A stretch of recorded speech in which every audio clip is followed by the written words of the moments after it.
Hi, this is Amma again from SSLtrust.com Australia, and in this video I am going to be showing you how you can successfully install an SSL certificate on your Red Hat Linux Enterprise server using the command line interface. So let's get started. So this is the domain name that we are going to be securing, this is the website that we have hosted on our server. As you can see, the connection to the site is not yet secure, and we are going to make sure it is. So let's begin. So the first thing that we're going to do is open up an SSH client as a root user, and what we're going to do, the first thing is to check some dependencies if they're installed or not.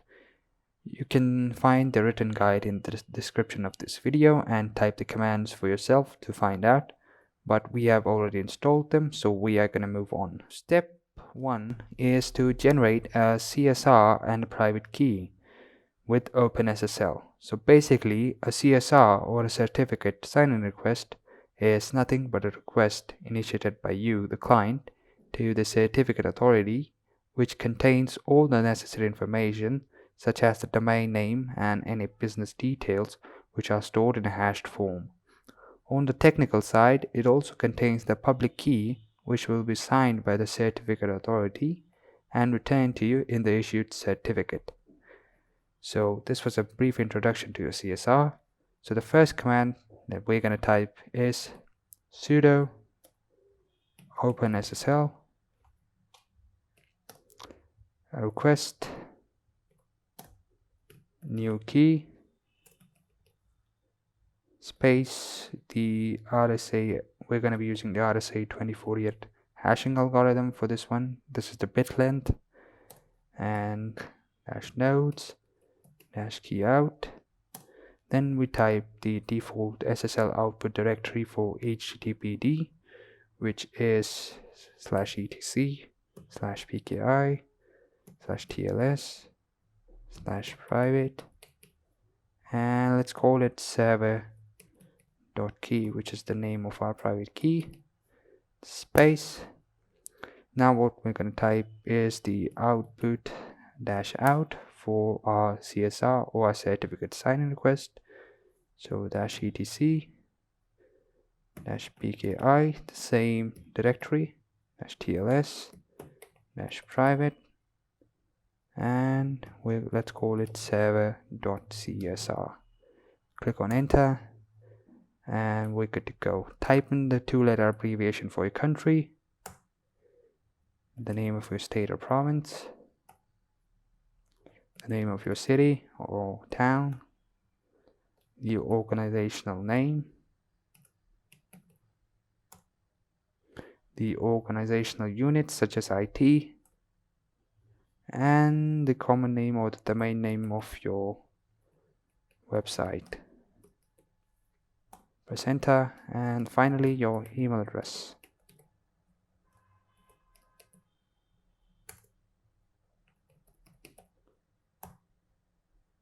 And you can choose to set a password, but I recommend that you leave this empty. Press enter again. No need to write an optional company name. Press enter again, and that's it. So now we're going to type in cat -etc/pki/TLS/private, and let's view our server.csr.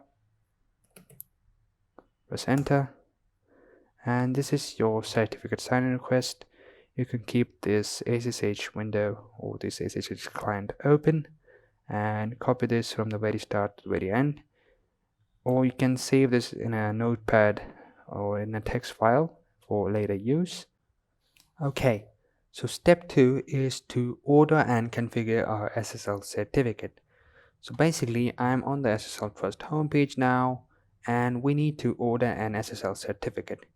If you hover over the SSL certificates button, you will see that we have lots of SSL certificates to offer depending on your needs. Whether you're an individual or a business or an organization, we have all kinds of certificates available depending on your use. Now we are going to navigate to standard SSL certificates. By the way, if you need any clarification or you need any assistance in picking your SSL certificate, you can always contact our sales team and they will respond to your query as soon as possible. So scroll down, and since this is a demo video, we're going to go with a standard SSL, and we are going to choose the Commodore Positive SSL for this video, a single domain SSL certificate. Click on buy, scroll down, choose the duration of your certificate, scroll down again, we're going to buy it for 1 year, click on buy SSL, and scroll down again. You can apply a promo code, you have one, otherwise you can estimate your taxes. We are going to check out for now. Fill in your billing details, and you can generate a password for your account and choose your preferred method of payment, agree to the terms of service, and click on complete order. Once you're done with that, you can now head over to the SSL Trust dashboard, click on login, type in your email address,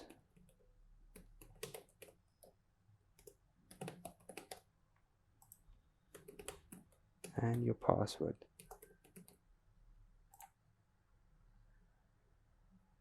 Once you do that, you can now be on the dashboard and you will now see your purchased SSL certificates.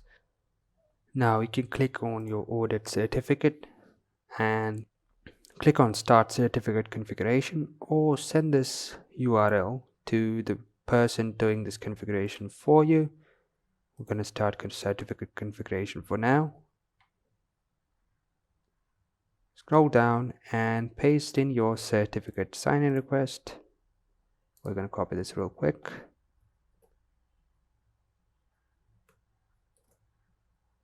And paste it right here. Click on the verify CSR button below to verify your details.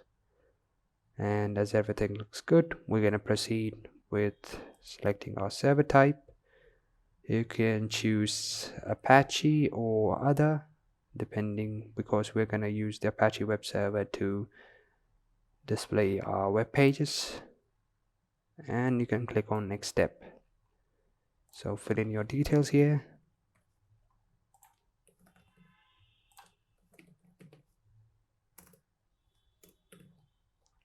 And your email address.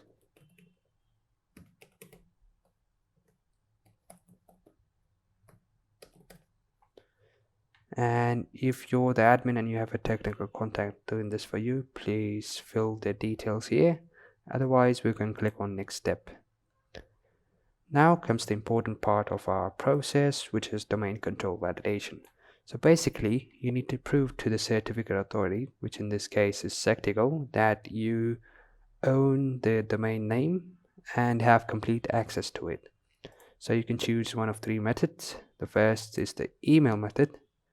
So in this method, you should have one of these few email addresses on which you will be sent an email, which will contain a link. Upon when you click on it, your domain control validation should be complete and you should be issued your SSL certificate. The second method is the HTTP file method. So basically, you will need to create a directory on your server and create a text file with this exact name, and then you upload these contents to that text file and save it and wait for it to propagate on the internet so that everybody can see it, and then domain control validation will be complete. And the third and the easiest method that we are going to use is the CNAME record validation method. So basically, we are going to copy the CNAME record and head over to our DNS settings with either our hosting or domain provider, depending on who you've purchased it from. Click on add record set, go to your DNS settings and paste it right here, the first CNAME subdomain name record, and then come back here again, copy the CNAME value and let's change it to CNAME and paste it right here. Click on create, and we can now close this. So come back to the configuration window, and you can click on the check DNS record button right here, and you can search for it, for the record, and you can wait up to 5 minutes, and the maximum takes is an hour depending on your DNS propagation speed. But stay put and wait for your DNS record to propagate. But for now, you can submit your configuration, and you can click here to access the validation manager.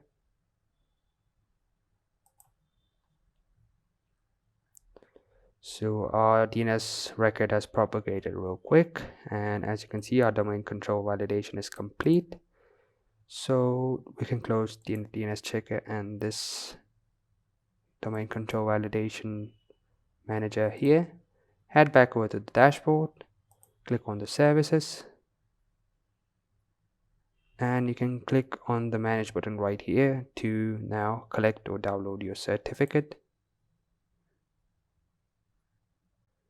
And we can collect and download our certificate from here now. But in case you have not completed domain control validation via the CNAME record method, you can come back here to services, and there will be a button here called access validation manager.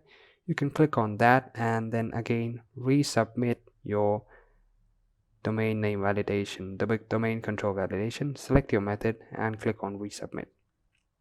For now, we are going to collect and download our certificate. And that's it. We are now going to keep this window open and move on to installing the certificate on our server. Okay, so in step 3, we are going to move on to upload the SSL certificate files to our server. So what we're going to do now is open our SSH client and type in the command sudo nano and the default SSL directory, which is -etc/pki/tls/certs, and let's call our certificate as certificate.crt and click on enter. So now what we're going to do is come here to our certificate dashboard and copy the first certificate to our clipboard and paste it right here, and press Ctrl X, save the buffer and enter. Now we'll do the same for the second certificate. So let's copy it to a clipboard, head over to the SSH client, sudo nano the same directory,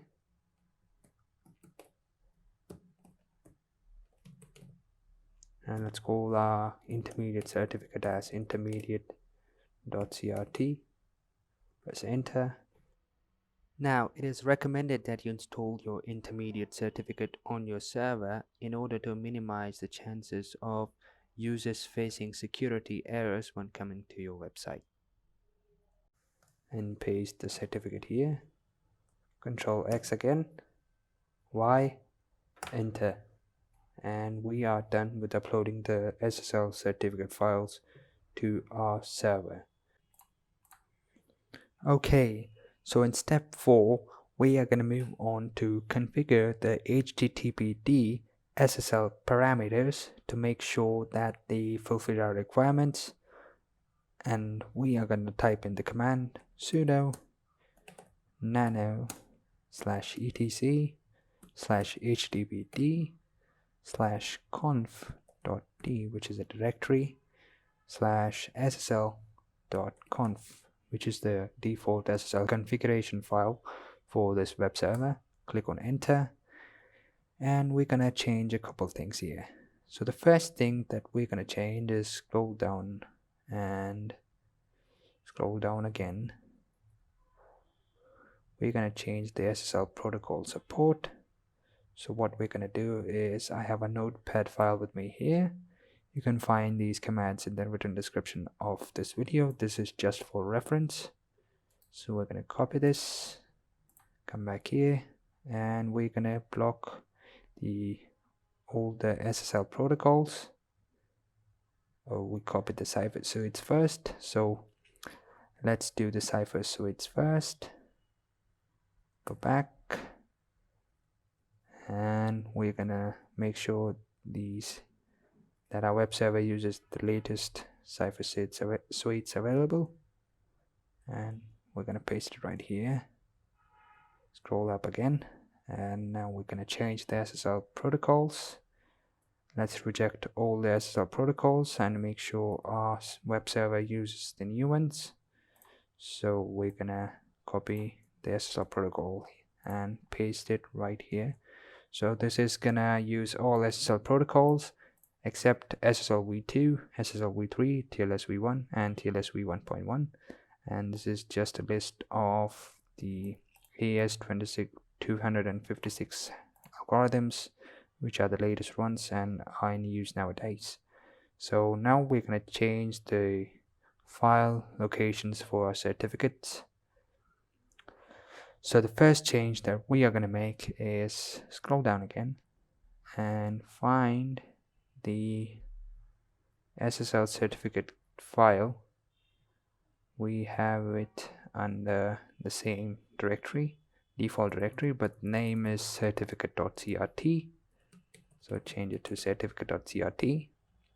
Scroll down again, and we have our private key here as private.key in the same default directory. So just change the name. Scroll down again, and we are going to need to add an SSL certificate chain file after this. This is commented, so we need to do this without the comment for our command to be considered. So we are going to paste the certificate file command right here with a location to our intermediate certificate. Now we can close this up, press Ctrl X, Y, enter. Now to make sure that you did not do any mistake and the configuration is all right, you can type in httpd/t,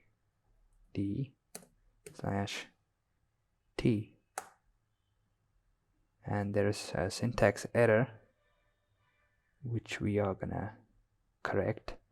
And if I remember, yes, our private key was called server.key, not private.key. So line number 107, let's change it real quick.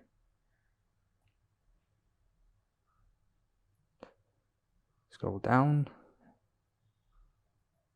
and SSL certificate key file. Yep, let's change it to server.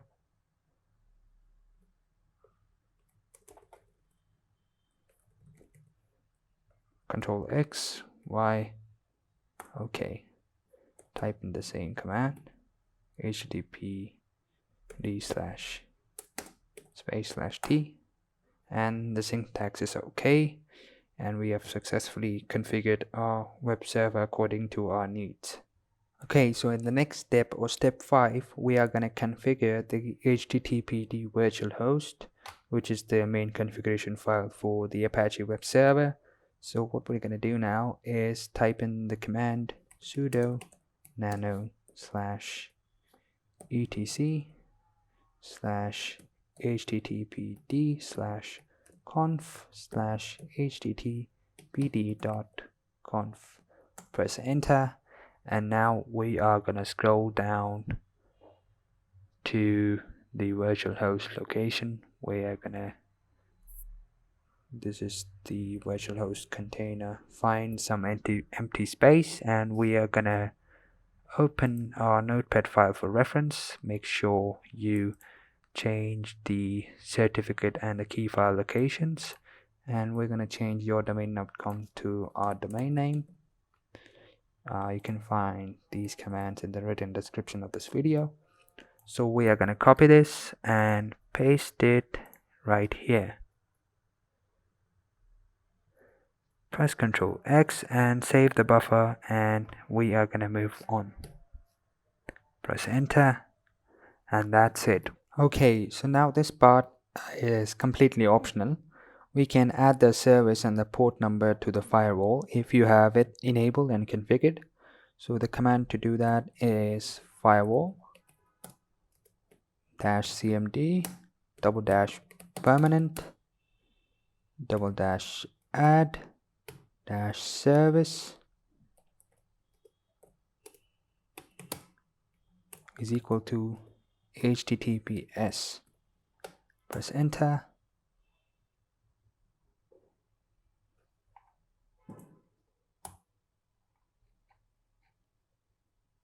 It is already enabled. Now we can add the port. You can add port 4432, or we'll type in firewall -cmd permanent add port equals 443 or /TCP. Press enter. And this is also enabled. So these commands, you need to write these two commands if you've got your firewall enabled and you want to access your website. You want users to access your website via HTTPS. And now we'll type in firewall cmd --reload. Press enter. Success. Let's clear this up. And now we are gonna enable the HTTPD service. So we're going to type in systemctl enable httpd.service. Press enter, and it is enabled. Now we're going to just restart the web server. Systemctl restart httpd.service. Press enter, and we are good to go. So let's close this up and head over to https://yourdomainname.com. In our case it is sslguides.com.au, and press enter. And as you can see, we are able to see this page with an SSL certificate, and our connection to the site is now secure. So this is how easy it was to install an SSL certificate on your Red Hat Enterprise Linux server. You can now check the installation of your SSL certificate by going to a website called sslabs.com.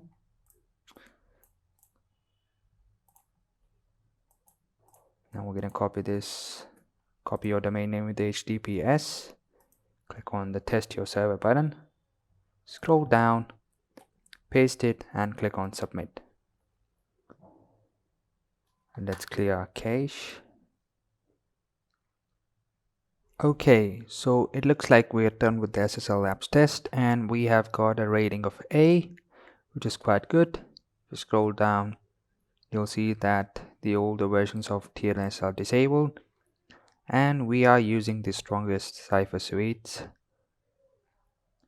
and everything looks good. Basically, if you get a rating of A or above, then everything is good to go. You've got the strongest possible encryption on your website.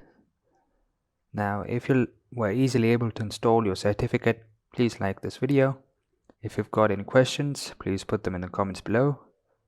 And again, I will have to mention that you will find the written guide in the very description of this video, so you can easily refer to the commands there. Thanks for watching.